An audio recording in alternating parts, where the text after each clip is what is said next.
There's a little boy. His mom is a stay-at-home mom and his dad is a lawyer. But his parents, they get a divorce. They move into separate homes, so he has to go back and forth. And because his mom moved out and was a stay-at-home mom and now isn't, she has to get a job. Because of that, this little boy has to be put in daycare. In this little boy's reality, he has lost his parents and his sense of home. His dad is now inaccessible to him, and so is his mother. He has no stability. He is now forced to spend the day with strangers. He has lost the life that he loves. He is in pain and he is afraid, but there is no resolution for this. There is no resolution because in his parents' reality, they're both still there for him. They're both accessible to him. They've gotten a divorce, which hurts, but it was for the better, since they were both unhappy in the marriage. In their reality, everything between them and their son is fine. He's being taken care of. Well, let's assume that this boy starts getting nosebleeds. On a metaphysical level, nosebleeds are all about needing one's pain that's not being acknowledged to be seen. So when this little boy starts getting nosebleeds and starts acting differently, the parents are going to look at the boy and wonder what's wrong with him. They can't see what's actually causing these reactions in the boy because what's actually happening to him doesn't fit into their perception of his reality. They're not actually seeing his reality. They are only seeing their own. And in their reality, the boy's actual reality cannot be accommodated. In this scenario, there is an emotional Grand Canyon between this boy and the parents. There's an emotional Grand Canyon because there's no relationship at all. They are occupying two different realities. In any given situation, because we all play different roles in a situation, we all have different perceptions of an experience. Now, obviously, if people's perceptual realities can be different in the same experience, then one of the most important things you can possibly do is to understand the other person's perceptual experience, their reality. And you have to see it as real. If we cannot acknowledge, see, feel, hear, understand, and accommodate each other's realities by seeing them as real, there is no relationship. There is only the illusion of a relationship. There is only the promise and potential of a relationship. For the Grand Canyon between this boy and his parents to go away, the parents would have to see this little boy's reality. They would have to see that he has lost his parents. They would have to see that he has lost the home that he loved. He has lost his sense of stability. And they would have to see that reality as real.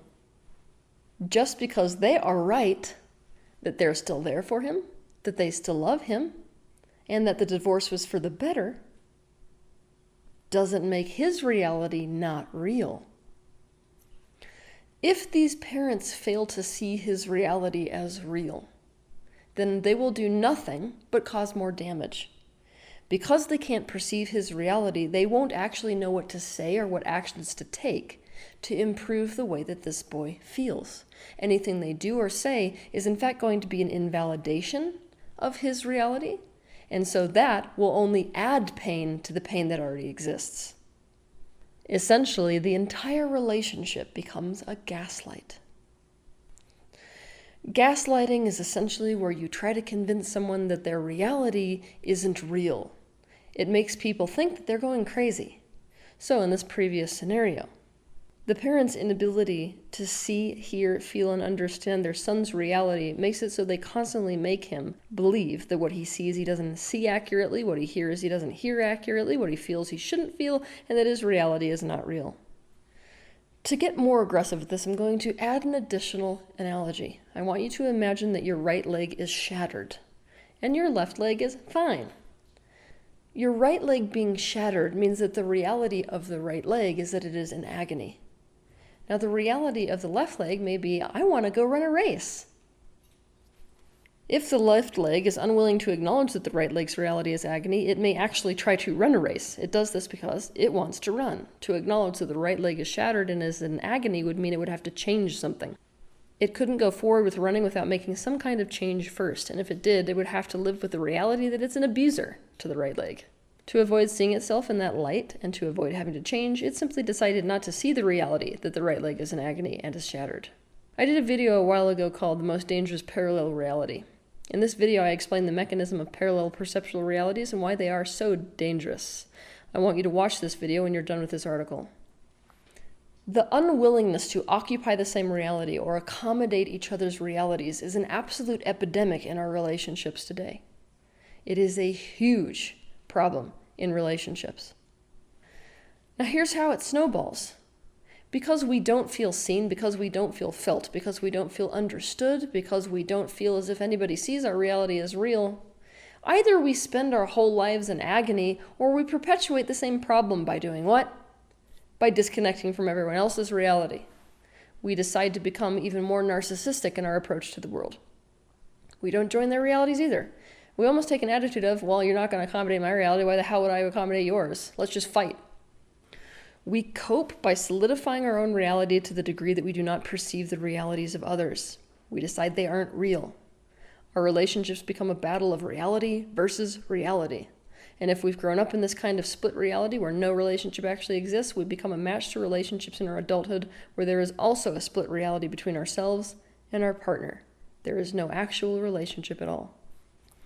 Using the previous analogy of the boy with the parents who got divorced, if those parents approached him expecting him to accept their reality as his reality, there would be no resolution possible because none of his pain would actually be addressed.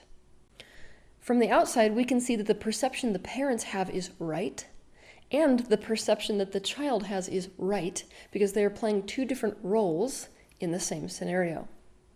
But what we can also see clearly from the outside is if the parents don't accept the reality of the little boy, the relationship is doomed. I did a video called Get on the Same Page. I strongly encourage you to watch that video if you haven't already, or even to watch it as a refresher.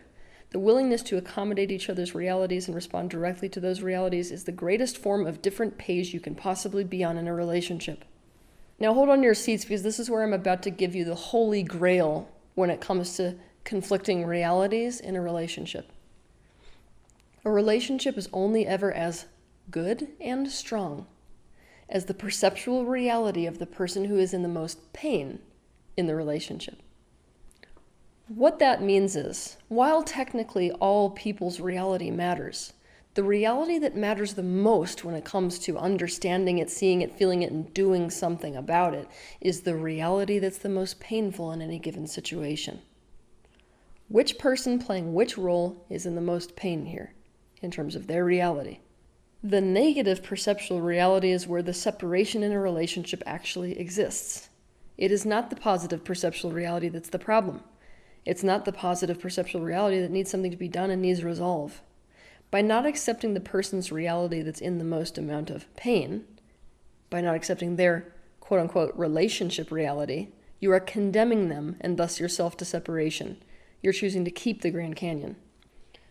I watch couples all the time where one person's relationship reality, so to speak, is super painful and the other's is like, no, it's good. I don't know what you're talking about. Things are fine. The unwillingness to address the person's relationship who is in the most amount of pain always ends the relationship.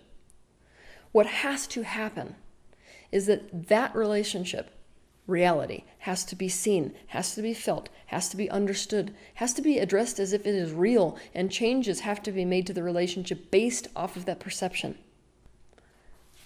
Why do these relationships end?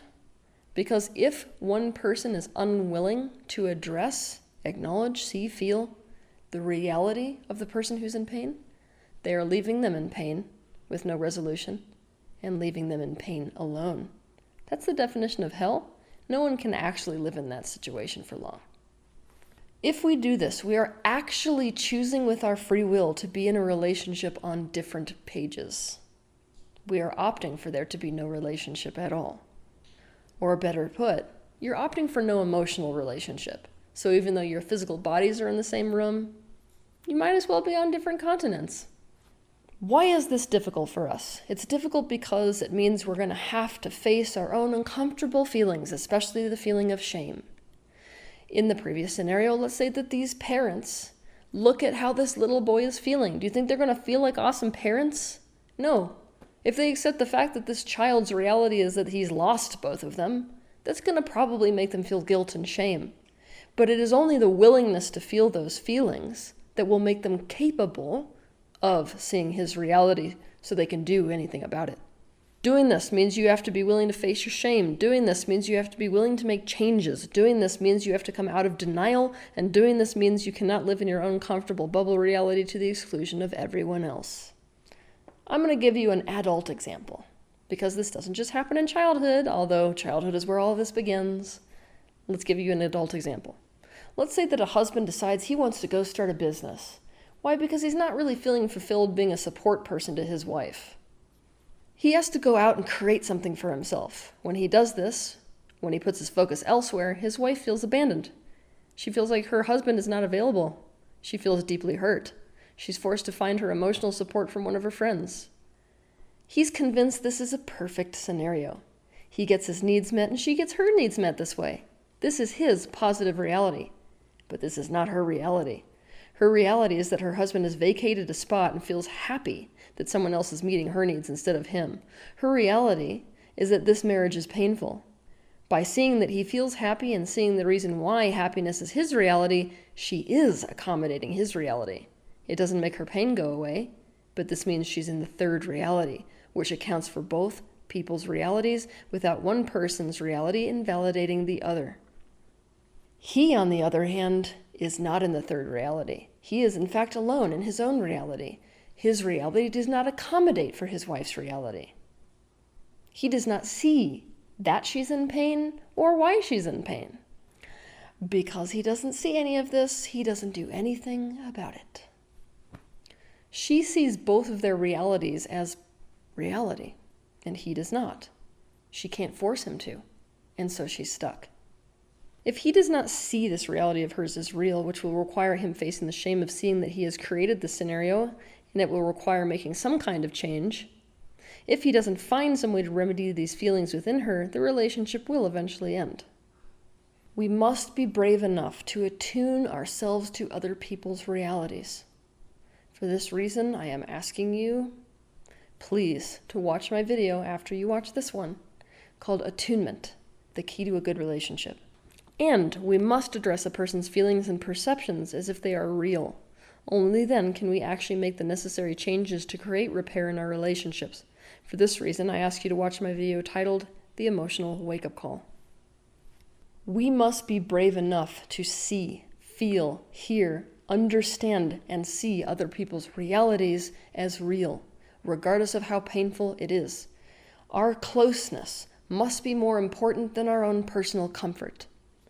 If it isn't, we will be doomed to be comfortable up until the relationship inevitably ends, and then repeat the cycle over and over and over. We must be willing to see the Grand Canyons between us. We must be willing to see each other's reality as real so we can address it in a way that resolves it. Otherwise, we are the left leg telling the shattered right leg that it is just a drama queen or is just too sensitive or is actually fine and it just doesn't know it. Otherwise, we are condemned, or we are condemning our partners to being in pain alone in our relationships with them. We are condemning them to being unsafe with us because if we don't see them and feel them and understand them and see their reality, we will consistently say and do things that cause them pain. I started off this episode with the example of a little boy, because this is how we all got here. The reason why our adult relationships are such a freaking mess is because we ended up in these scenarios in our childhood. Do you know how rare it is for a child to have a parent who is capable of even considering the potential that their child's reality may not be the same as their own? Much less actually see it, actually feel it, actually understand it, and actually see it as real so as to do something about it. It is such the rarity. Now, why is this an issue? Because it means we got into so many situations in our childhood that we just had to live with. There was no resolving anything because nobody would actually see what we were experiencing as real. Because of this, we had to become accustomed to the distance between us. We had to become accustomed to relationships that were not relationships at all. And it is our comfort level with this distance between us that has made it so that relationships are so impossible for us today. Have a good week.